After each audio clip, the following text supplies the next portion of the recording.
Here we go.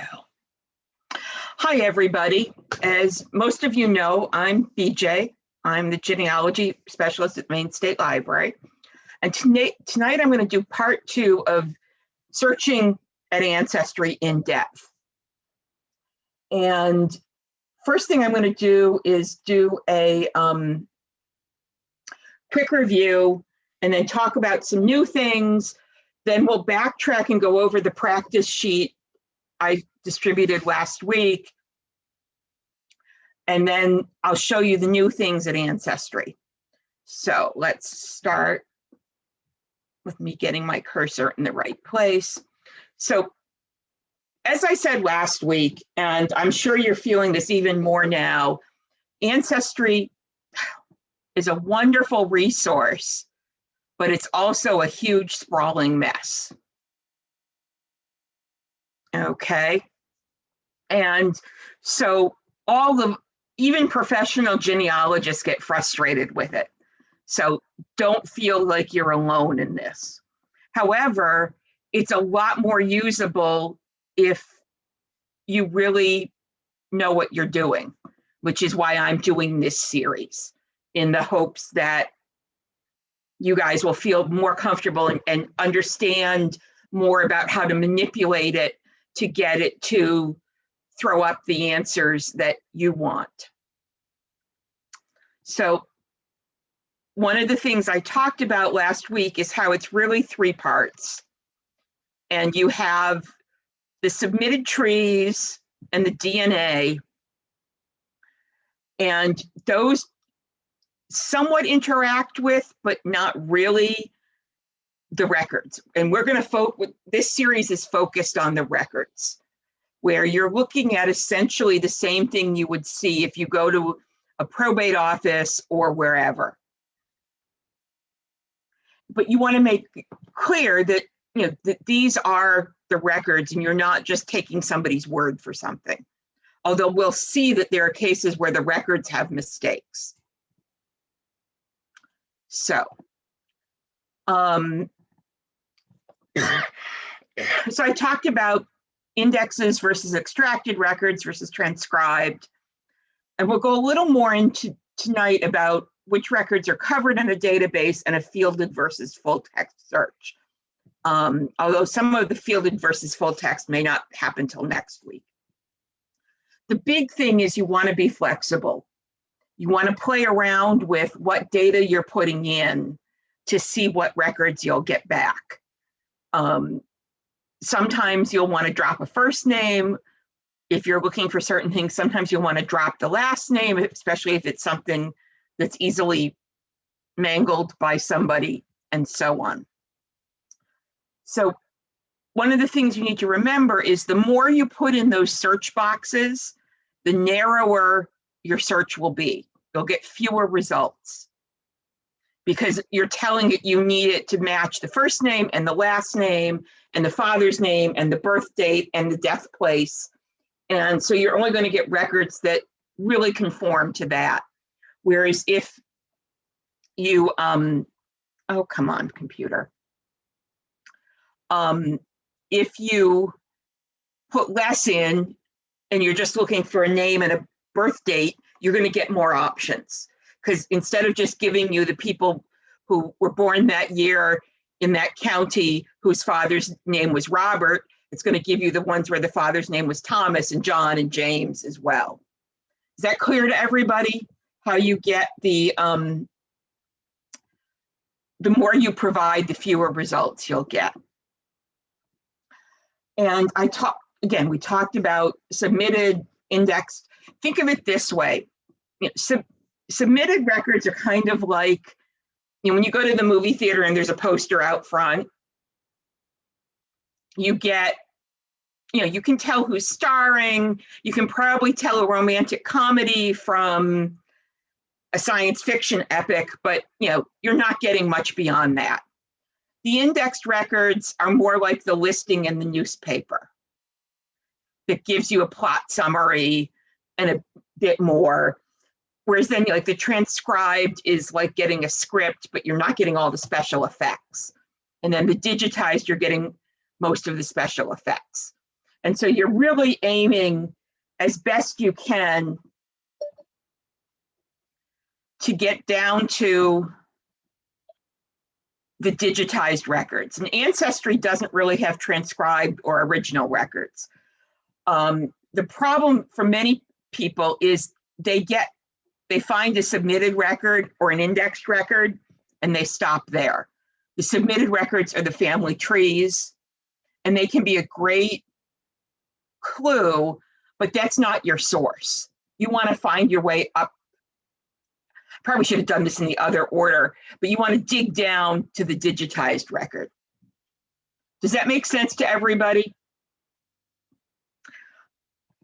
So one of the things, and this is where I'm going to start talking about some new stuff.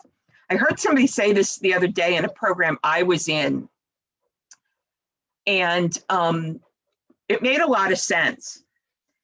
And they talked about the difference between collecting and searching. And I think there's actually a 3-level.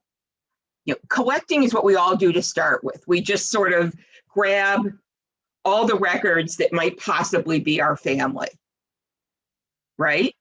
How many of you, when you started, you just grabbed everything that might be your family? And then you get to the point where you're a little more discerning, where you're starting to look at, maybe these records for John the blacksmith and John the grocer aren't the same person, right? So that's kind of the searching level. And you may start at that point to look for records. And then you get to the researching, where you have an idea or a theory or a question, where you're actually going out and looking for the records that will tell you the answer. And so again, you want to, and it's okay to start with the collecting. Often we do that. Even I, as an experienced researcher, if I'm starting on a new family, on a new location, I may do some collecting just to get an idea of what records there are and things like that. And then as I get more knowledgeable, I start targeting what I'm going to look for and then going out to find what I want. So let me see here. So here's an interesting one I found. This is online. And this person was looking for their great-great-grandparents' record. And this says marriage record, but later in the thing, he was talking about not able to find them in the census either. So he also said something about they'd lived in Bethlehem, Pennsylvania, and they were Antonio Frizzoli and Angelina Casorio, who married Antonio Frizzoli, and couldn't find them. So I went and I found, he'd found this one in 1940. And so I looked at the family and I looked at this and I'm like, not many other people from Italy in the area, so I'm guessing the census taker didn't speak Italian. And I'm like, Angelina sort of strikes me as a name that could be really mangled if somebody's not speaking the same language. And I'm like, you know what? I'm going to look for Beatrice and Michael together as siblings, because they're going to be, in many cases, less variation in those two than for Anthony, Angelina, or Rocco. Does that make sense why I figured that, though these are, certainly Michael, anyone reasonably educated is going to, at that time, know how to write Michael or something close to it. So here's what happened. So I put Beatrice in. This is 1930, and I had narrowed it down, so I was only looking at the 1930 census. And again, we'll go through how to do that, but that means that I'm not getting the 1880 census of somebody who hasn't come to the US yet. And then down here, under sibling, I put Michael. and I put that they're going to be living in Bethlehem, Pennsylvania. Now, this is a really nice case because Michael's going to be a fairly common name. And Beatrice is one of those names that's not going to be quite so common, but it's probably not going to get completely mangled either, we hope. So this is a nice balance. If her name was Rose or Mary, this wouldn't necessarily work as well. But this is one way I often find people. And so I find this family. And instead of Frisoli, they're there as Vassallo. Now, those of you who've been hanging out with me are probably thinking, last name's a little different, but kids are in the right order with the right names. Good chance this is the right family, right? So I went, and this is the response I got. There's no family history of anyone changing from Frisoli to Vassallo to Frisoli, so that's why I'm thinking it's someone else. Now, how many of you are sitting there gritting your teeth going, that's not a name change, that's a census taker who didn't know how to speak Italian, talking to somebody who doesn't speak perfect English? I'm hoping that all of you who've been around my programs for a while are going, no, it's the same family, it's not a name change, it's a spelling misunderstanding, right? Are you all doing that, please? Yeah.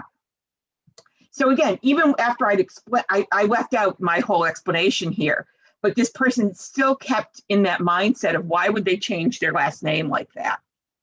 And the answer is they didn't. The non-Italian speaking census taker heard something that was close to Frisoli, but wasn't quite there. And F and V are very close.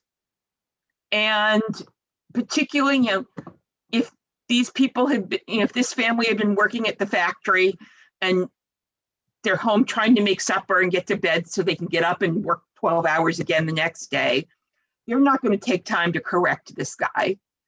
He's got a quota probably on his enumeration.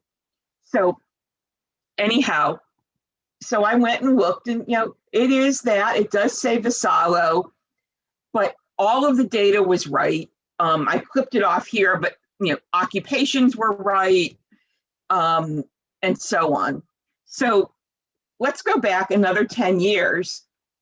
And when I just put in Beatrice born in Pennsylvania, because if you look here, oh, I guess I clipped that off as well. They were saying she was born in Pennsylvania. And you can see here, she's 12. So there's a good chance that that's a right answer. So there were two Beatrices in Bethlehem that had a name that was kind of like Frisoli. And I'm pretty sure that, looking at this, I'd be pretty sure this is the right one. But I also want to look at this one just to be sure. It's the same ward. I don't want to make assumptions that there's not a cousin with the, who's come. So let's take a look. And here we have Rocco and Pauline. But again, the difference between Pauline and Angelina, when you remember, this is a copy. And notice that one of the daughters is also named Angeline. I think, and yeah, there are kids here who aren't on the later ones, but they're young enough that they may have either died, they may be off at college, off working. The girls, here, Jeanette, she's 22 by the next census. She could easily be married. Same thing with 16-year-old Rose. And what's really interesting here is this also gives you that the mother, Rocco's mother, they have Rocco as the head instead of Anthony. But again, you've got a son, Anthony. So, I'm pretty sure this is the right family. And then you have the mother, Beatrice. And again, all of these dates were close to the same. And And especially when I looked at the other one, we've got Nicholas and Mary, and then just the 3 kids and who are the ages are off from what we'd want. Yeah, and this would then lead you to naturalization records, as Jan puts in the, so this is a case where just looking for 2 people in the same household. Now, a lot of these records don't give you so much flexibility. When you're looking at a birth record or a marriage record, it's not going to give you the option of a sibling. But in many of the censuses, it will. And so one of the things to realize in Ancestry is the search boxes are dynamic. They change based on what's been indexed for a particular subdatabase there. Does that make sense to everybody? How I can do this with censuses, but I wouldn't be able to do it with the marriage record. So let's take a look. Here's another example. This is a family that I'm still looking for because I think she may be my great-grandfather's sister. But can you just imagine the ways that Callahan and McGee can be misspelled when somebody with a heavy Irish accent is talking to somebody in Scotland? And I knew at this point they were, from other records, they were married in 1840s in Dundee, and they were living in Edinburgh in 1855. But I hadn't found any other records of them. So, and the thing is, at this point, I don't know whether they're still in Dundee in 1851 or if they've already moved to Edinburgh. So I take a look, and again, I put in Thomas and Mary without the last names, because as you can see, here it comes up, Thomas Callican, which is going to end up in, and this is an Ancestry one, they don't have the originals there, but they have them indexed for the Scottish census.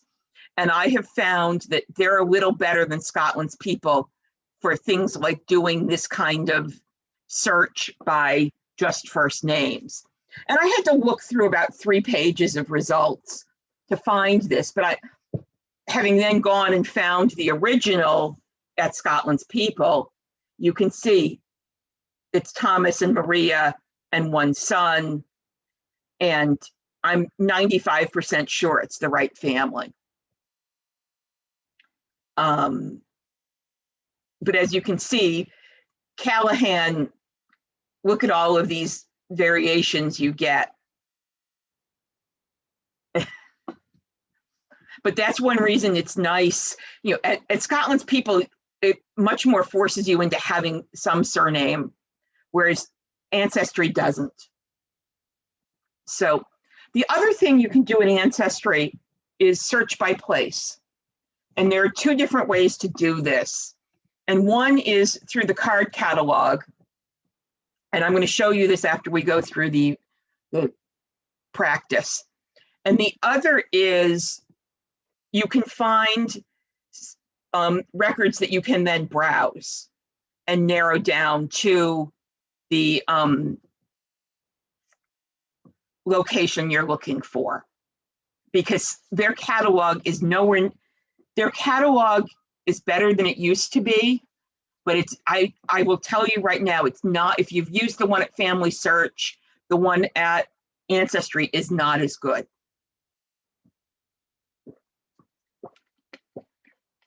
So at this point, oh, I'm going to escape from that and take a minute. Anyone have questions at this point?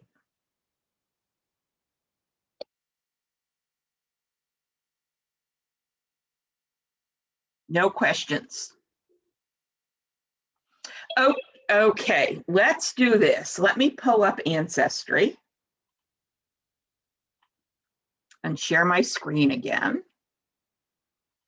And just to remind you, for those of you here in Maine, I'm starting at library.digitalmaine.org, and clicking through to the library edition of Ancestry.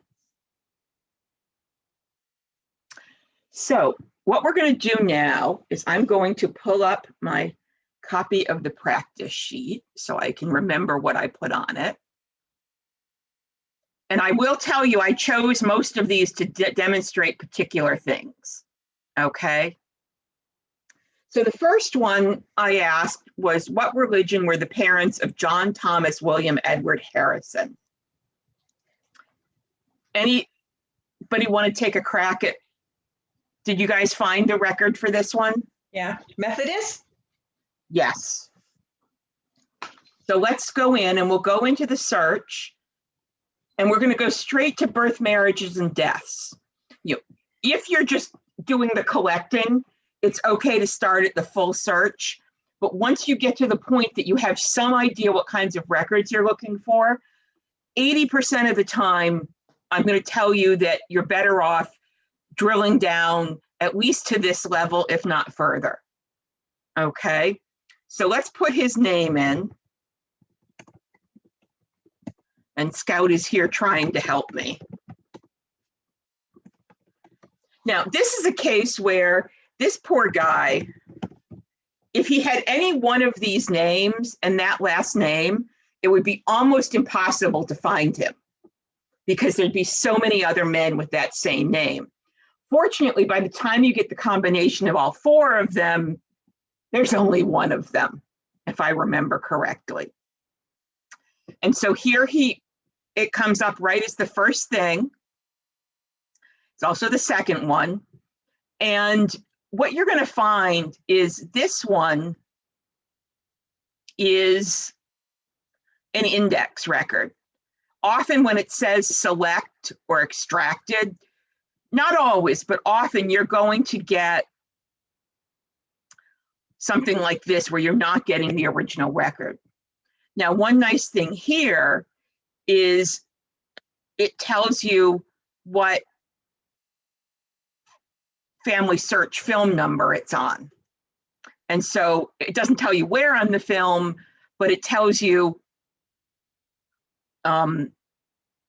which film it's on, which gives you the advantage of you can go and look at that if it turns out it's not here at Ancestry. But if we back up and we go in here, we can see that we've got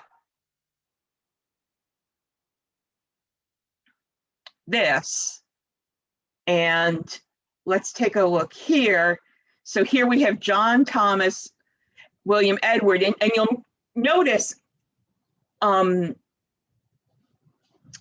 here we have, it looks like they gave their kids 4 names because this next one is also their kid. But if you hadn't seen this one, it would be easy to jump to the conclusion that these were twins. Yeah. But that's what, why I asked the second question. But you'll see here that they lived in Shipley.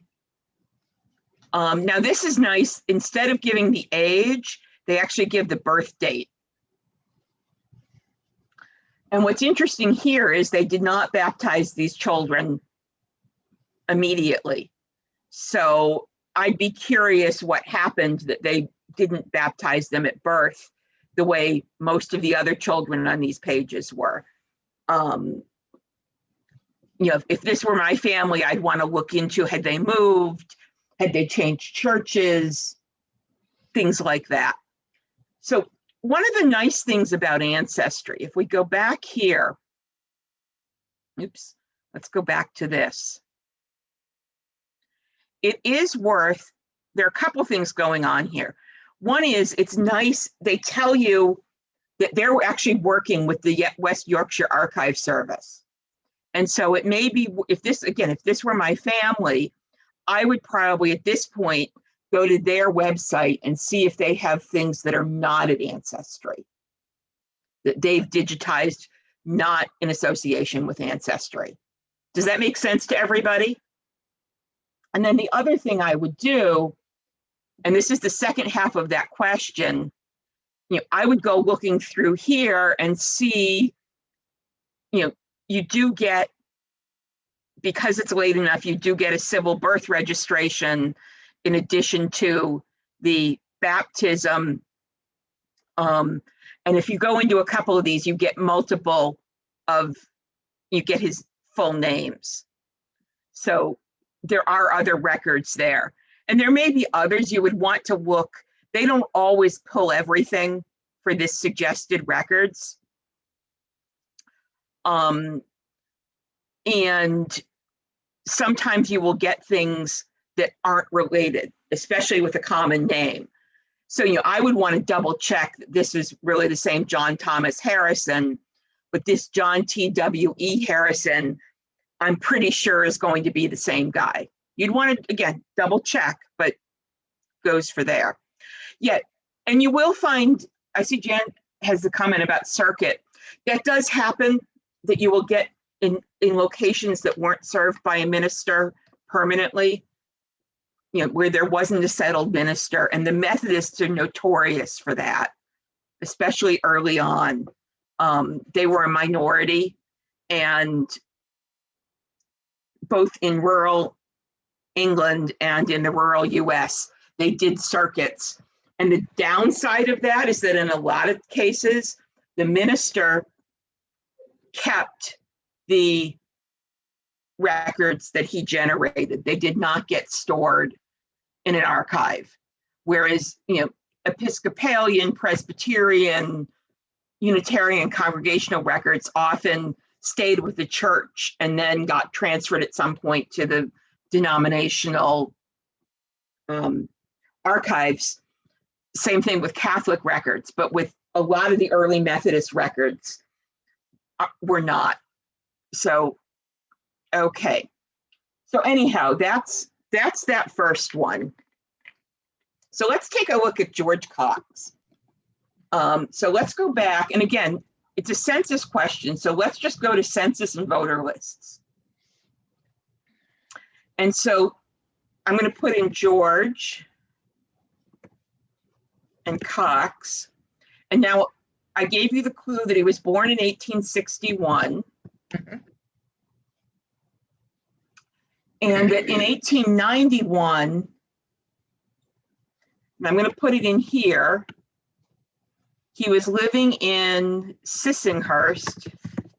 And sorry. And you'll see when you start typing, it gives you this. Yep. Now you want to be a little careful, because sometimes it gives you things, like the various things it gives you for New York City can be tricky, because you've got New York County, you've got New York City, things like that.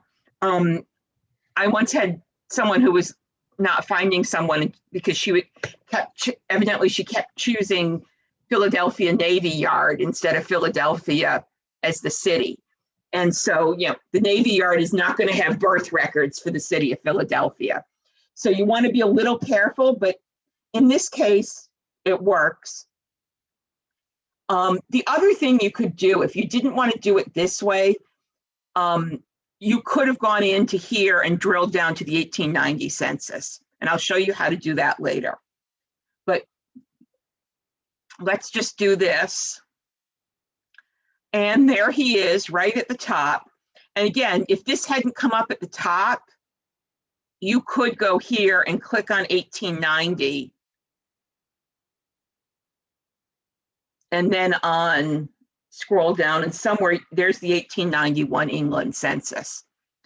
I like going down to this one, and the reason I showed you last week, I'm going to show you again.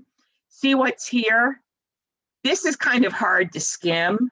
If I know that this is the year I'm looking for, I can go here, and this is a whole lot easier to skim and to look and see. When you've got 382 possibilities, you're more able to look and see if you've got, the right relatives and such. So let's click through to George Cox. And as I told you last week, if you're at the library or if you're working on your own computer, you can send yourself the document so you have a record of it later. So let's look here. And this is interesting because we've got George Cox, male, age 30, relationship grandfather to the head of the household. I don't know about you, but I'm not sure a 30-year-old is old enough to really be a grandfather, let alone have the grandson old enough to be the head of the household. So right there, that's telling me, let's take a look at what got missed here. So let's click on this. And we're going to look, and there he is at the bottom. And this is where it gets interesting, because whoever was indexing this took these lines meaning no relationship, a blank, to be ditto marks. And so they listed all three of these people as grandfather rather than no relationship. Okay. So that's the answer to the what's the likely error, is I doubt that either George or William was actually the grandfather of John Hatcher, the head of the household, who's 33. So I'm really doubting that the 30-year-old and the 29-year-old were his grandfather. You don't think that looked like a 50 for George Cox, a 50 or 50 years, maybe? I don't know. It looks more like a 3 if you look at his other numbers. I wondered that. But if you look at, see his 5 here? It's hard to tell. It is. But anyhow, originally this said that he was drinking as his occupation. Well, that's but then it says slept in shed. So, but, combining all of those, I'm still pretty sure he's not a grandfather to the head of the household. Let's put it that way. And the other way I can tell that, and this is more advanced, see these 2 lines? Those in the British censuses are the divisions between households. So George Cox and William Hawkins are not really being counted as part of the Hatcher household. They slept in the shed. So that was the George Cox and Sissinghurst. Okay, so let's go back to the census and voter lists.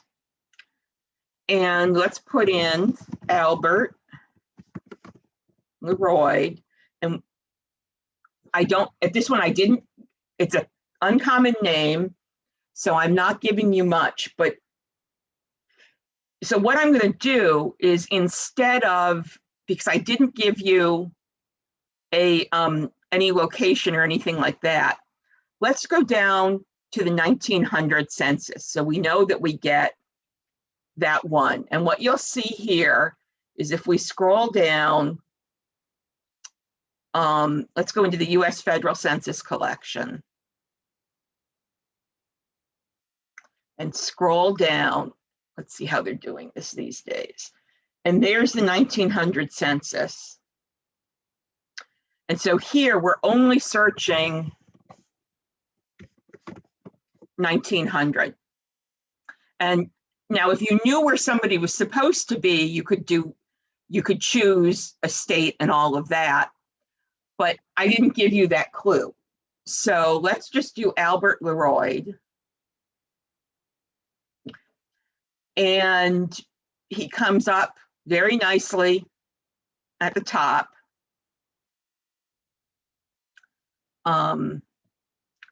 And it gives you, in the index, it gives you some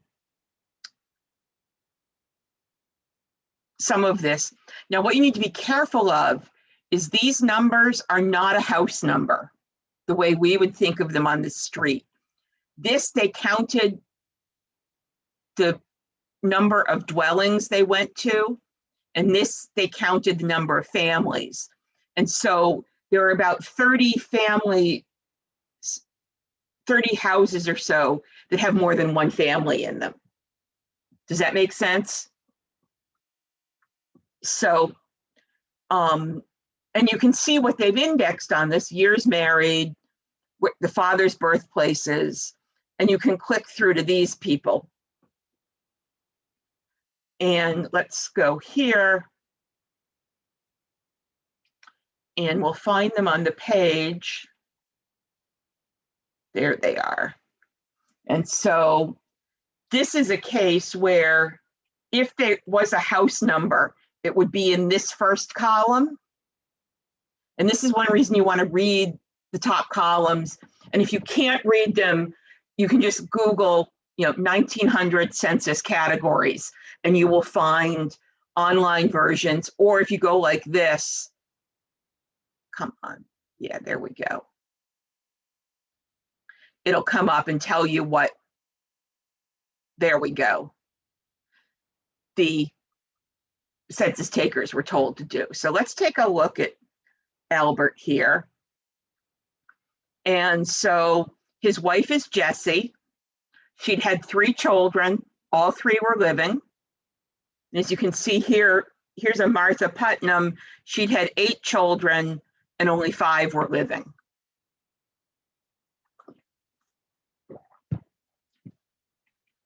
And then, so the address here is just Maple Street. There's no house number, which is one reason I asked you that, so that you would, I hope, pay attention to the the 3 different columns.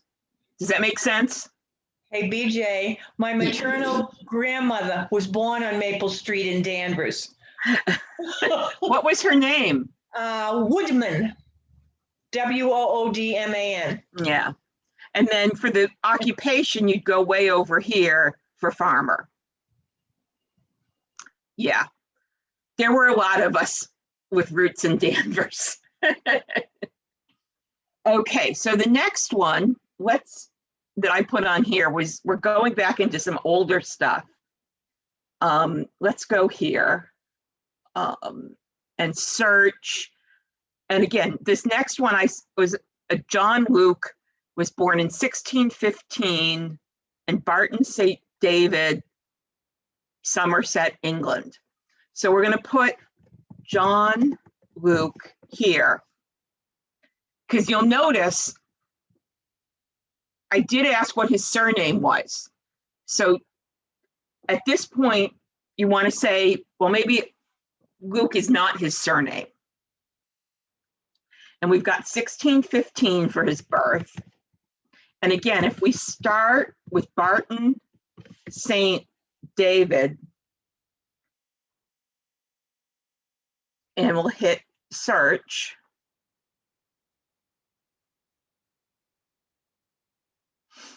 And now this is a case, look how many things we've got here. He happens to be the first one here, but if he weren't, one of the things we could do is move these sliders so that we end up with 2 results. So there are only 2 boys born this year in this parish that are recorded. We can't say they're the only ones born, but they're the only ones. And now the bishop's transcripts are like, they're what was sent from the local parish to the bishop. And so I would want to see, and there are cases where the bishop's transcripts exist, but the parish records no longer do. Sometimes the parish records do and the bishop's transcripts don't. But I would want to go and look and see if these were somewhere else, because it may be that for example, Find My Past or Family Search has these at the parish level that Ancestry doesn't. But I wanted to show you this one for a couple reasons. One is there's a comment that's rather interesting. How many of you found this and saw the comment? There was not much delicacy in the records at this time. So John Luke was the son of Mary Cox, and notice how this is spelled. Often you get the CKS instead of an X. And she's described as both a vagrant and a whore. I'm thinking the priest didn't think that highly of her. So, but that also tells me I may want to go look for records around the poor law and the vestry, which is the equivalent of the Kirk Session records in Scotland, the vestry and deacon records in the Episcopal Church, looking at if she's claiming a person's the father, if somebody's done a bond, because sometimes they did a bond for, it was called a bastardy bond, or was he at 7 or 10 years old apprenticed to somebody because she couldn't support him. Okay, a couple other things I wanted to show you on this page because I think they're interesting to notice. Now, one is, this is 1615. Notice that the year changes between February and March. This is before the calendar change. And if you look here, the other thing to notice is there's a nice big gap here.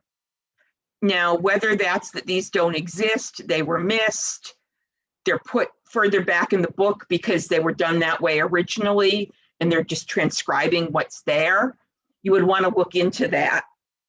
Because I have seen cases where you'll have this, and the 1618 to 1637 is 50 pages later because that's where it was put in the original book for some reason. Does that make sense to everybody? That when there's a gap like that, you don't want to immediately assume that they're not there. You'd want to look through the rest of this printed book or the handwritten book, just in case. But again, you see here where you've got, and actually it's even more clear on the previous page, you know, where you're going through January and then 1615 starts. And you'll also notice that they have the christenings, marriages, and burials are all together in this. So everyone clear on why I wanted you to see this one, in addition to the fact that this is both sad and amusing. Oh, and the one last thing is Philip and Deborah, son and daughter. Again, there's a good chance these were twins, but I wouldn't say definitively. You know, the Episcopalian Church almost always, you know, the Anglican Church in England at this time almost always baptized kids at birth or soon after, you know, within a month. But on the other hand, I wouldn't want to claim that without more evidence. And this would be a reason to go back and see if the parish transcript, if the parish records exist somewhere else, so that you can see whether that's the case or not. All right, so, all right, this is the trickiest one, this next one that I put in here. So we have Alice Harrison, had a son named John, who was christened at St. Mary, Muirfield, Yorkshire. And then I put in the comment, this is old enough that it may be hard to read. That was the clue. You know, this is a little artificial because you're never looking for things, you know, without context. So let's look at this. Let's put in John. And we don't have a birth date for him, but we have Muirfield. And we have his mother, so we'll put in Alice.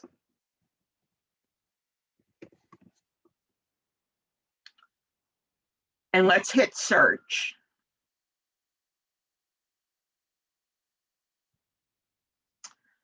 Okay, now, these are not going to be in that old enough, they're going to be hard to read. So let's do this. And first, let's get this down to just the count, the one parish. Because right now we've got 700 million records. Well, okay, now we're down to 1.7 million, a little less unmanageable. So EJ, next thing we're going to do EJ, is we're going to, is there a reason you didn't put Alice's last name in, Harrison? I'm going to do it. But I was keeping it, I'm keeping it simple. So let's do birth and baptism. So now we're down to just births and baptisms. So let's take a look here, and we're probably going to not want this one because 1916 is modern. So one of the things we can do, let's start by choosing the earliest records here. This is a new feature, and it can be quite helpful. And so then let's take, which one do we want? Start with this one, just, yeah. Now notice it says that you're not going to get the record date, but you're still narrowing down. And I'm not seeing anything that looks like Harrison here. So let's go back one.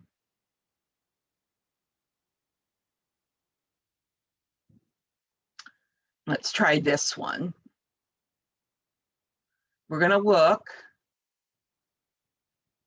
Ooh, does that look possible?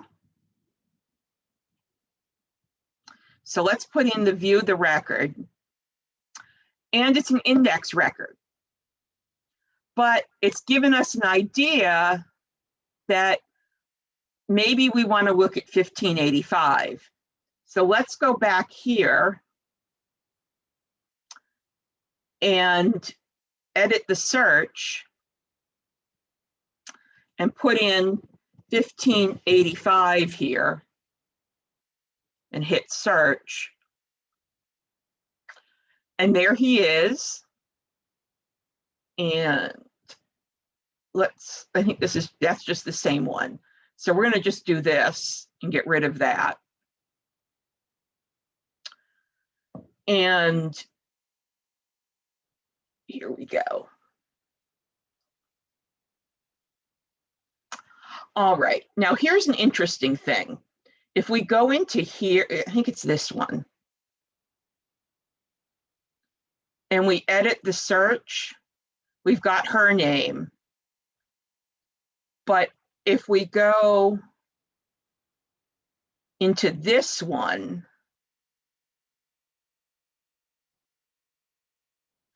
you'll notice her name is not the mother's name is not an option. So remember what I was saying about things are dynamic. So on this one, if you knew his father, you might be able to put the father in and put the child in. But since in this case you had the mother, that wasn't going to work here. So let's go back to the one where we could have the mother's name. Come on, computer. Except I think, yeah, let's just do this. Let's turn this, put this down there, and we're going to hit update. Well, we're getting there. So since we had the one, let's take a look, because it said Brooke or Harrison, remember? So, and what's interesting here is you have a John with this date and a John Brooke with this date. So this is the one this is a printed one. And this is the not printed. This is the handwritten one. And there you go. Here it is. And yeah, this is old enough that I expect most of you would have trouble reading it, right? So anyhow, let me show you the printed version so you can actually read it.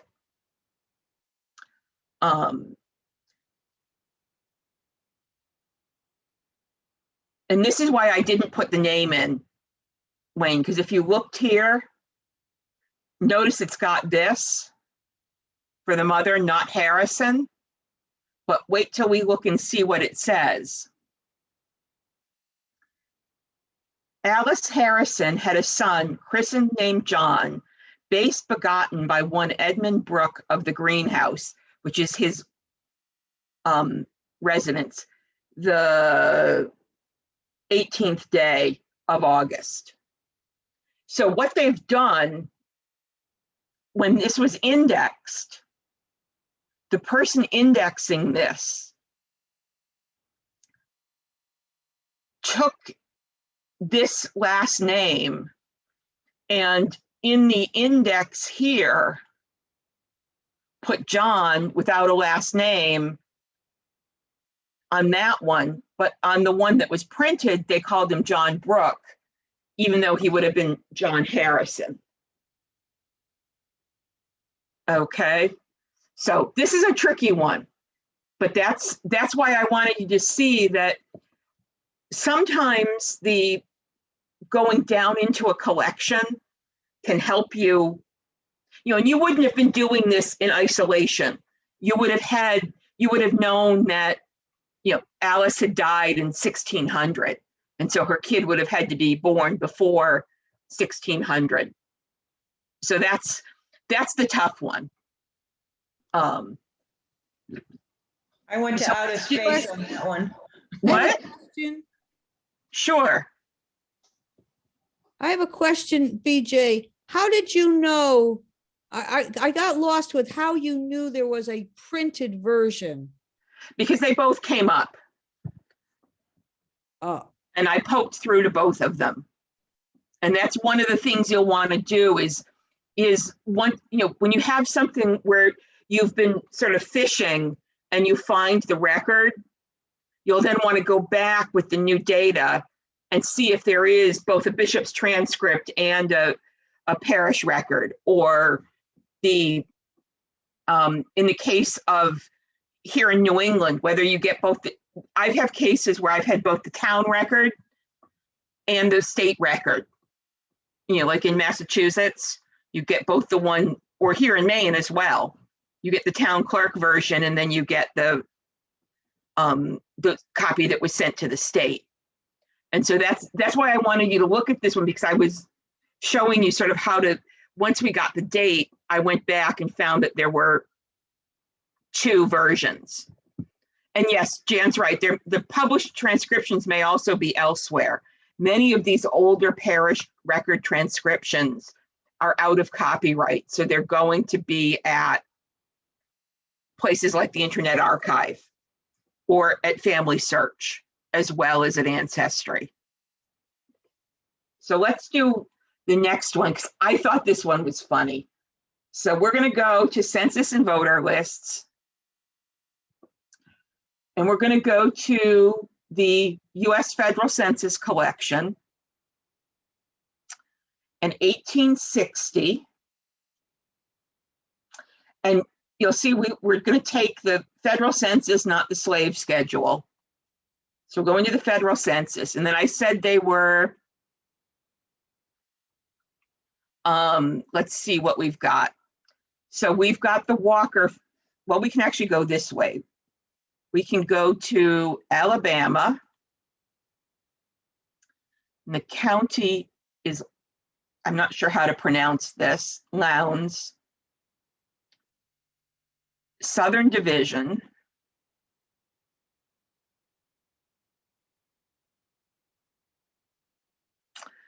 And now we're looking at for page 132.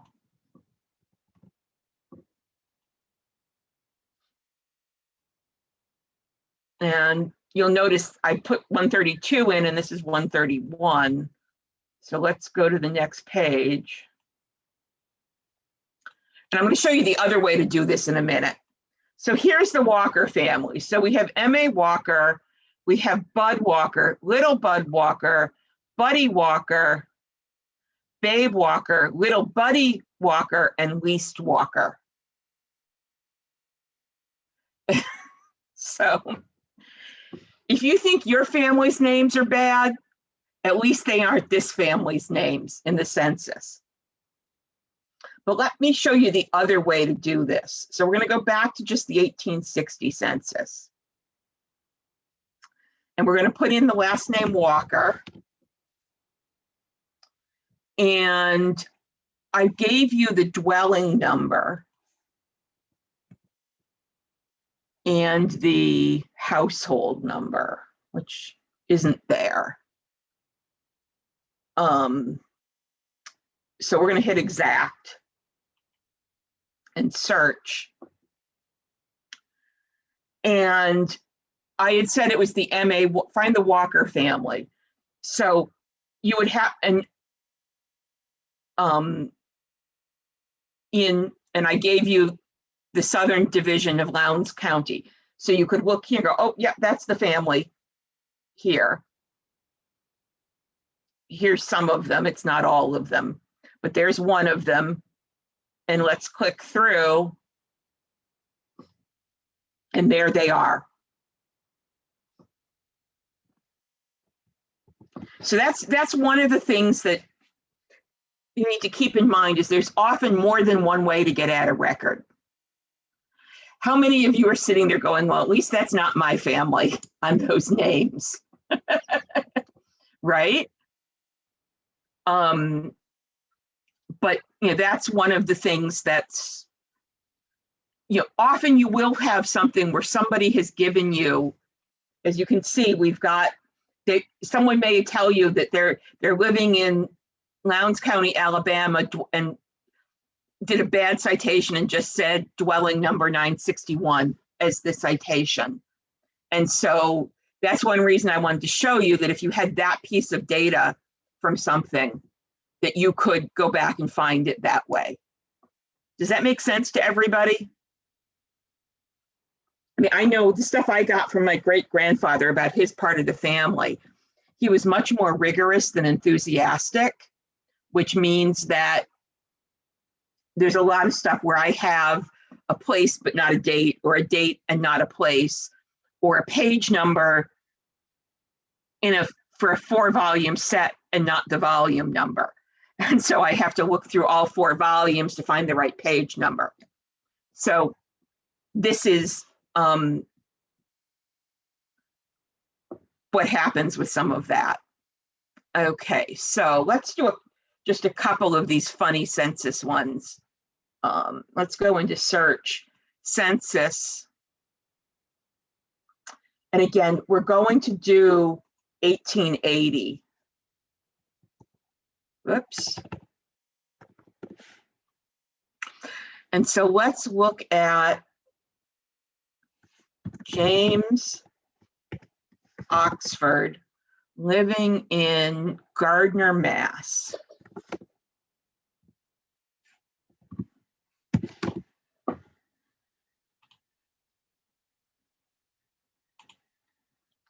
And hit search.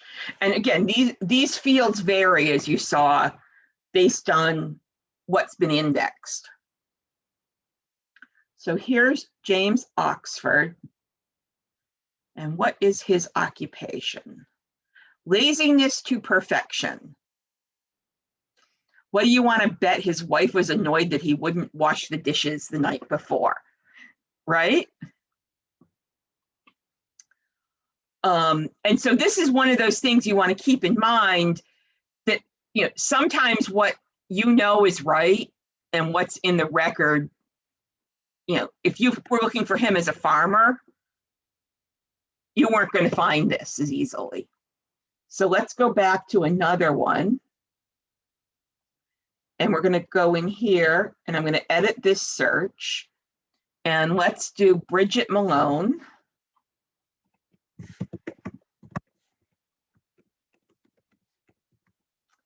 And she lived in Bradford, PA.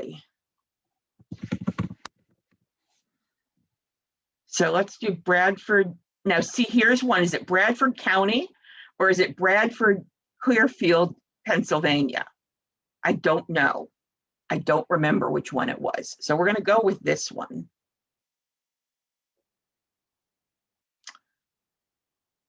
And let's see.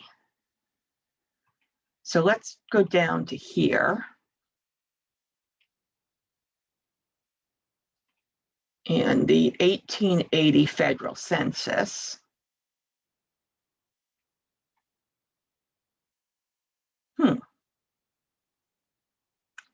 Bridget Malone, Bradford, PA. Huh. Let's do this.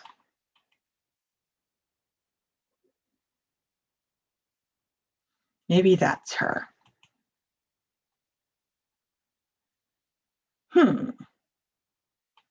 I looked for this before I gave you this. I should remember what this is. Where is she? Nope, that's not the right one. Okay, let's go back and do a different one because I can't remember which one I was aiming for with that. So let's go with Laura Johnson. And we're going with 1880 and La Crosse, Wisconsin.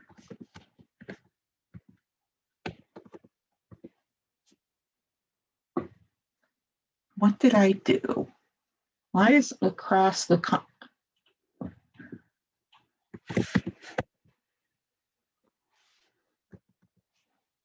Huh. I got that one. Why is La Crosse not coming up?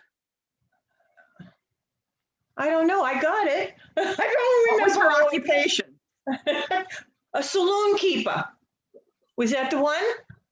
I think so. Yeah. Yeah. I found one that said pleasure girl. Yeah. Oh, that's funny too. But I think it was the WI that was, I think I found it, it was a different state or something. Maybe I Okay. spelled Wisconsin out instead of putting in WI. I Yeah, can't 'cause- remember. Yeah. I didn't note, but I had pleasure girl that I found. Yeah. When in doubt, assume it's going to be a funny answer Yeah. because I figure when you see these funny ones, it helps you remember things like, if somebody's doing buddy, little bud, little bud, and least bud, maybe people use their family nicknames instead of their formal name on the census. Okay. So, Also is a place on one of the censuses, not this one, but for occupation, she works on her back. yeah, I found things like that. So let's do one more here.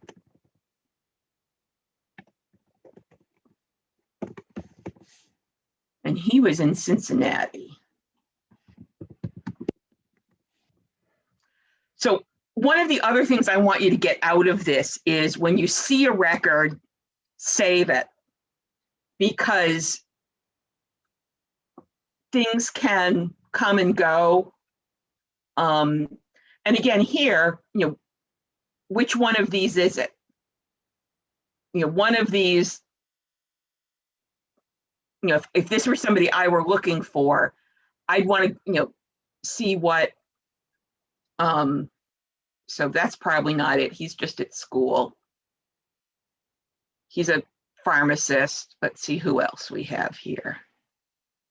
Peddler and philosopher. That was the one I was figuring I wanted you guys to find. How's that for an occupation? Peddler and philosopher. Again, that's the sort of thing that I have more than once, somebody who thought their great grandfather owned a store is in the census as a peddler and things like that. So you'll want to be careful on those things. Okay.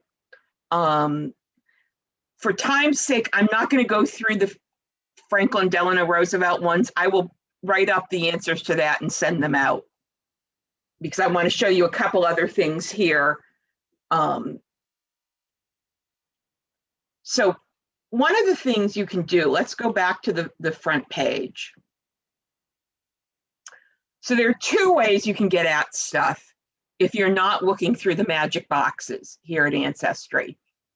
And one of them is, you'll see down here, there are quick links. This is just right on the front page. And so you can go right to a particular census or to these types of records. One of the ones I often look at is this one. And it shows you what they've just added. And so once or twice a week, I come and I sort of scan and go, I didn't know they had that, or, oh, I'm glad they added that. As you can see, obviously they've had the 1910 census for quite a while, but this may be a case where they've updated the indexing. Same thing here. Or they've added something new. If I had ancestors from this part of Wales, I'd be really glad to see those, even though it's only about 33,000 records. If I had Welsh ancestors, that might be an answer to something that I hadn't found. So this is worth looking at occasionally. So that's right at the bottom of the front page. It's also the case if instead of clicking search in one of these, if you just click search all categories, it breaks these down even more. And so you can do things here, or you can do, we can go here and click on Maine. Oh, come on, you didn't work. Let's click on Maine.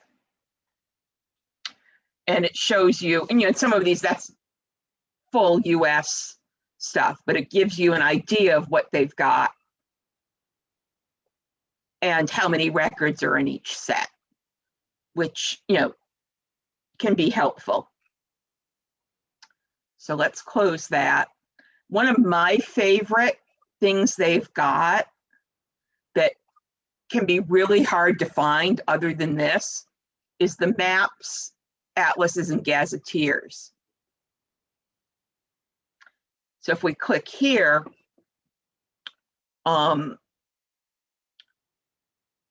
they do have, and this is a this one is one of my favorite collections of their, here is the Index County Land Ownership Maps. This does not come up, it's not indexed by name, it's by place. And it doesn't come up when you look in the catalog. So this is the way to find it, is this way. And so let's take a look at, let's choose Massachusetts. And we're going to choose Essex County in 1884.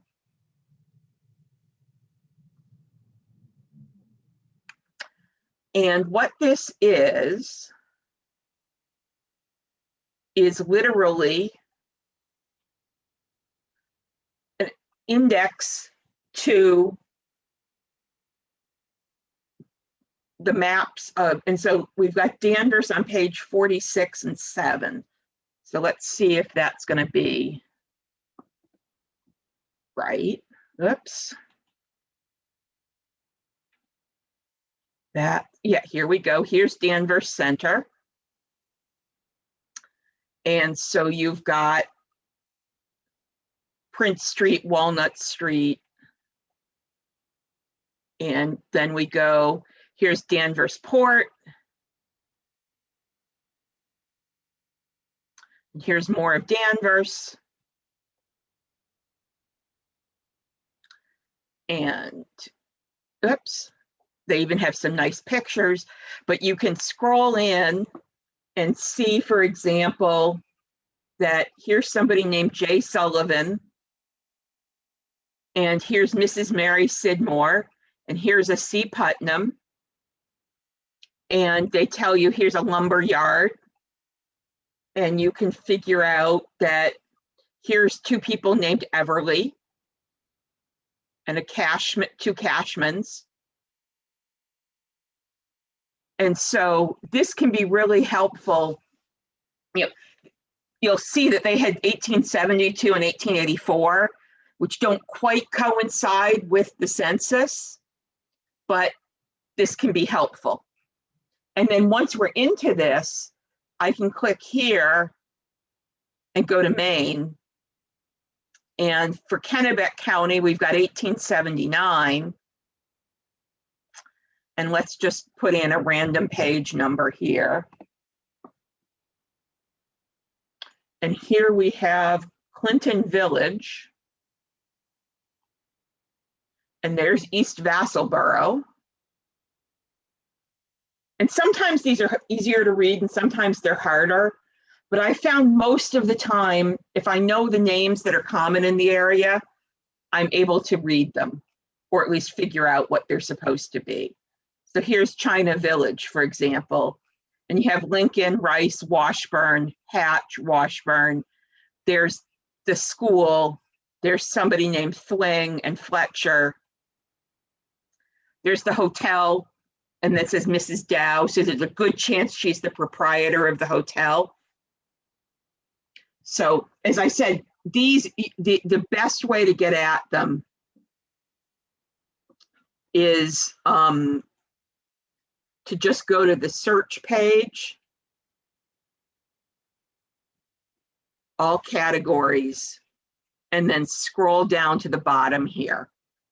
But for those of us doing 19th century, early 20th century New England research, these are invaluable. BJ, do they cover the Midwest as well? Yes, Okay, I'm pretty sure. specifically Wisconsin. Yeah, I'm almost certain they've got Wisconsin because I looked. Okay, Yeah, like here's Dane County in 1873. I was looking for Rock. So they're 1870. What year they've got depends a little, okay, but as you can see, thank you. and these can be helpful, particularly if they're within 3 or 4 years of a census, to go and look and see who the neighbors still are. Sometimes you can use them to track what route the census taker took, and was your ancestor off on a side road that maybe the census taker didn't walk down? Yeah, So that's something. As I said, this search page is really helpful for burrowing down into the type of record you're looking for.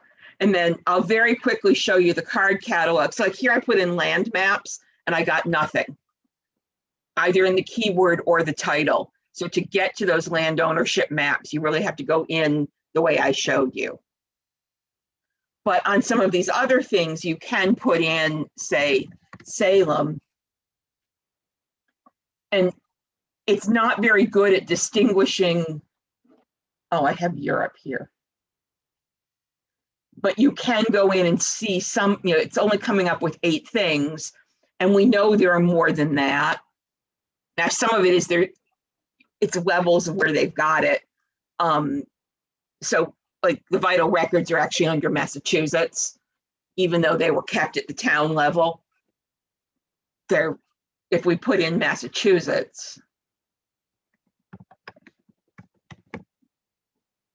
but this, as I said, this is one place where Family Search is much better. And they need to be, because they have a higher percentage of stuff that hasn't been indexed than Ancestry does. So this is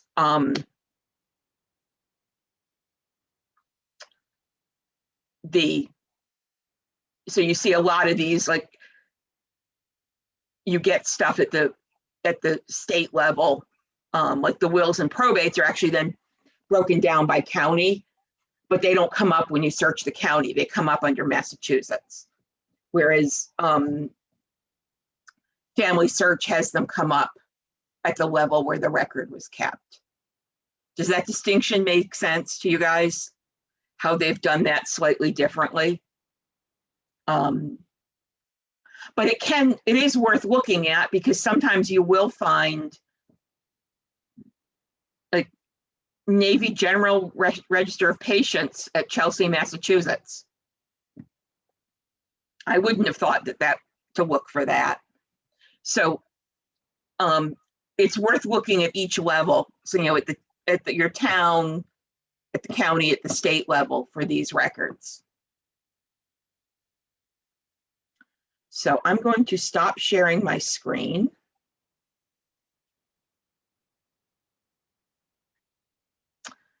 Any questions at this point?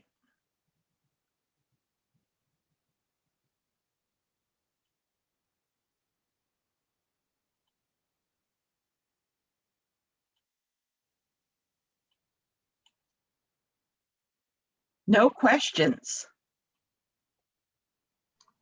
BJ, should we do the same kind of search at the Family Search, or the same county type search, or Oh, would yeah. that not? Yeah, you always, and Find My Past and My Heritage are behind Family Search and Ancestry, but they're gaining. Yeah, this is the thing that people forget is genealogy is a big business these days. There's a lot of money in it for the places that have these records. And those 4 companies are cutthroat, trying to get what they can. And so they're working deals with different archives. And so sometimes you will get, you know, Ancestry paying extra to get the exclusive, you know, from, you know, the East Riding of Yorkshire or something. And so one of the things, and after this series, one of the things I'm going to do is a research plan series. And so one of the things to do is to say, okay, I need to look at each of these websites with names, and then with each of the geographic distinction or districts. Because again, you'd hope that things were indexed in a way that you could find them, but that doesn't always happen. Some of it depends on where they get something from. So mostly Ancestry, for example, for the Massachusetts vital records, has the state copy. So it makes sense to have it indexed as a collection at the state level. But if you don't know that and you go looking for the town records, the town vital records, because you know that Massachusetts does them at the state level, you're going to get frustrated. And that's why it's, you know, it's worth, when you start looking in a place, you know, look at each level. And this is where the Family Search Wiki really comes in. And my big complaint about them, which isn't really a complaint, but I understand why they do it. When they link to Ancestry, they link to the non-library version, the version you have to have if you've got an account, the version you have. And so, like, at the moment, I don't have an account because I'm able to use this at home. And so I click through and I get the you need to have, but at least it tells me the exact name of the database, and I can go into the library version and find that in the catalogs. I have the exact name. So that's just a warning if you're in the family search wiki and are looking for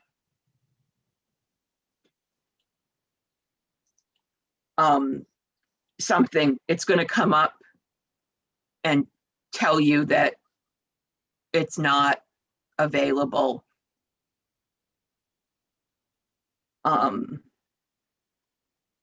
If that makes sense.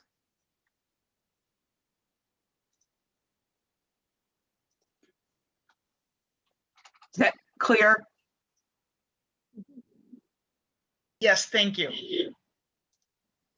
You know, and what most of you are at the point, those of you who've been especially those of you who've been working with me for the last year, you know, you're kind of at the point where you need to start looking for actual, you know, the just going in and collecting. All of us have found the easy things at this point. And that's one reason I'm doing this, is you're going to be looking for the tougher things. You're looking to see, oh, you know, you saw a reference to an Alice Harrison in the poor law records, and you want to go find the baptism record of her kid to see who she's accusing of being the father. That's the level a lot of you are at this point. And I'm hoping that those of you who are newer can learn from those of us who've made mistakes and skip some of the mistakes. So are you guys clear on how I found things and how I went through things? And you, as I've said multiple times, don't worry, you cannot break these websites. You really can't. I guarantee it. They pay people to try to break it before they release it. You're not going to break it. And the other thing is the 15-minute rule works. If you don't find something in 15 minutes, walk away and come back in a couple days and try again. Does that make sense to everybody? You know, you may want to do other things at Ancestry in the meantime. And and when you're doing real life stuff, you're not going to restrict yourself to Ancestry. But I figured it was for the sake of people's sanity, I would just focus. You know, most of what I've talked about works at the other websites as well. But I wanted to keep it simple and not flip back and forth. Does that make sense to everybody? So I have a second practice sheet that I'm going to put in here. Where is it? Where'd it go? Hang on.